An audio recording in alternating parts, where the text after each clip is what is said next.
Hi there, my lovelies. Tally Rose here with Tally Rose Tarot. Thank you so much for being here. Let the blessings of the universe fall upon you as they fall upon me and all of us. So, welcome, welcome, welcome. Thank you for being here once more. Let's talk about changes, actually. I wanted to talk about a little bit about changes and all of these things that are happening on the outside world right now and how they are affecting us. So let's start with a little bit of a conversation. What I have felt, I took some cards before when I was asking and talking to my guides what should be the topic for this little chit chat, and they showed me that there's a lot of people being faced with their own shadows right now.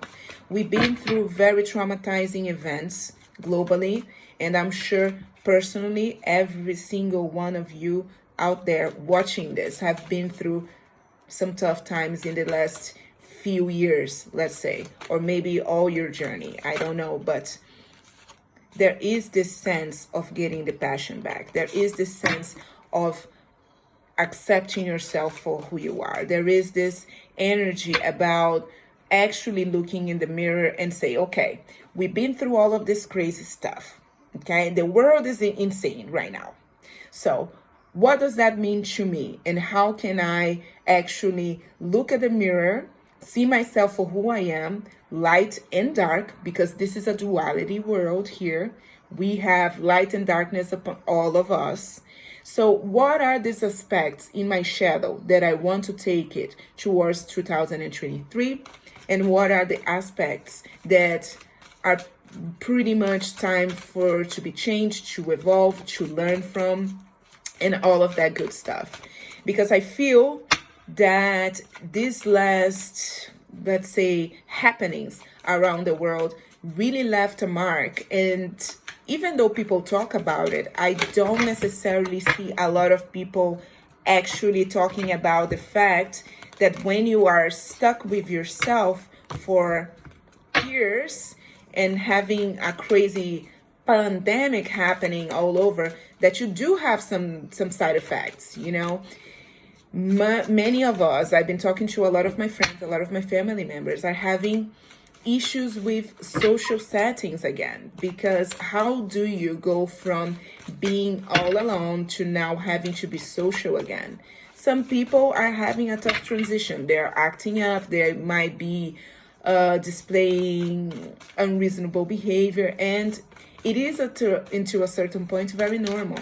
So now let's talk about what are the aspects that are worth to take over the year of 2003, and what are the aspects that, you know, we should just leave behind. All right. Always follow your heart. Always follow your heart. Okay. Here we go. Ooh, this is fun. All right. Let's talk about it. Conquering fear. All right. I feel that there is a lot of us that are very fearful of the future, especially since, you know, when you mess with people's health, the situation gets a little bit complicated, okay? It gets a little complicated to find a reason into a virus coming and changing the whole paradigm of a society as we know it. So let's work on that fear. How can you conquer your fear? Face it, okay? What am I fearful of at this time? Why am I feeling so down? Why is this situation making me feel ungrounded? Why don't I want to talk to this person? What does this person triggers in me that I don't want to talk about? These are the things.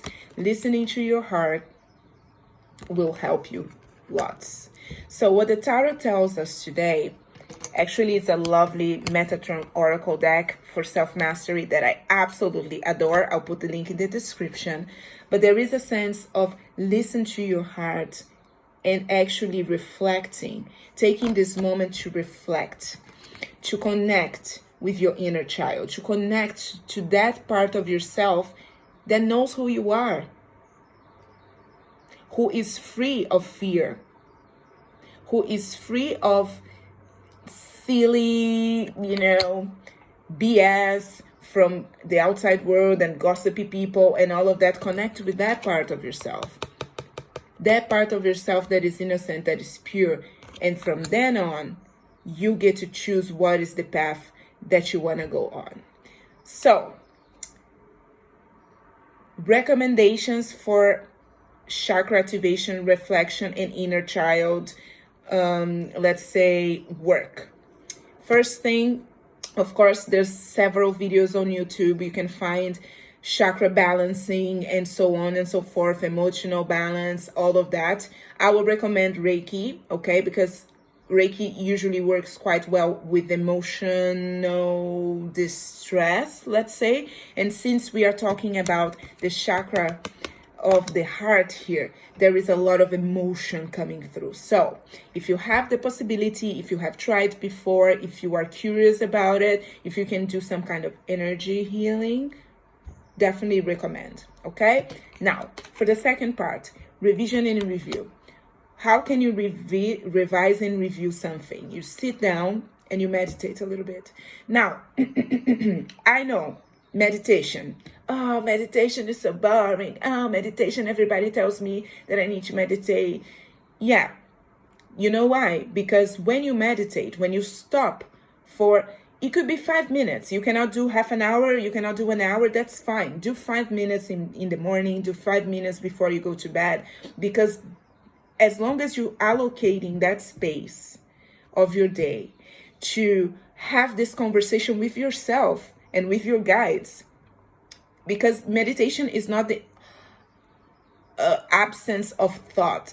Meditation is, for me, prayer. It's to give that moment of prayer to yourself, of connection to yourself, connection to others. I'm not saying keep fighting the thoughts and be in full silence in your mind like a blank. That doesn't happen that way.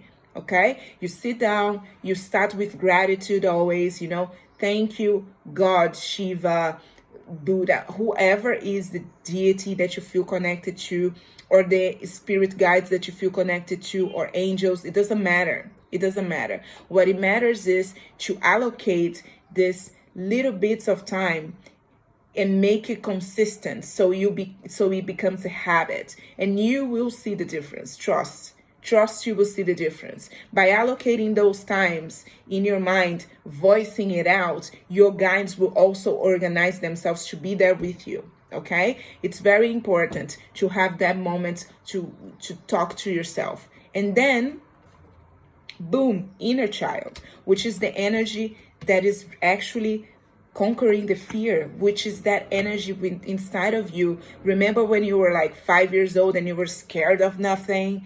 Maybe something happened at that point in your life when you were younger and it made you very fearful. God knows that we all have our own stories here, Things happen. So now is the time to rescue that inner child, to rescue that side of self that knows that things are, kind of scary, but in the end of the day, you have to have the perspective that, what? Things are going to be okay, because they always are. Yes, oh, you didn't get the job, but guess what? You applied yourself, you did another course, and then boom, you get another job that is actually better for you. So all of this freedom of expression, all of this creativity, all of this energies that are connected with the inner child, it's time now to get them out. How do you get them out? You focus on a meditation, you connect with your heart chakra. That's how you get them out. You sit down and you say, my guides, God, angels, thank you so much for being here for me, because they are always with us. Do not think otherwise. They are always with us, okay? And I thank you for being here for me. Please show me the path. Please show me the way. Please assist me in in conquering all of these fears that I develop over a period of time. I want to evolve. I want to improve. Because in the end of the day, it starts and it finishes with a choice. You have the choice to make what is best for you. And yes, sometimes it might not be hard, might not be easy. It might not be all fairy tales that we expect, the guy with the white horse. But you know what? If you don't take the decision to make it better for yourself, nobody can do that for you.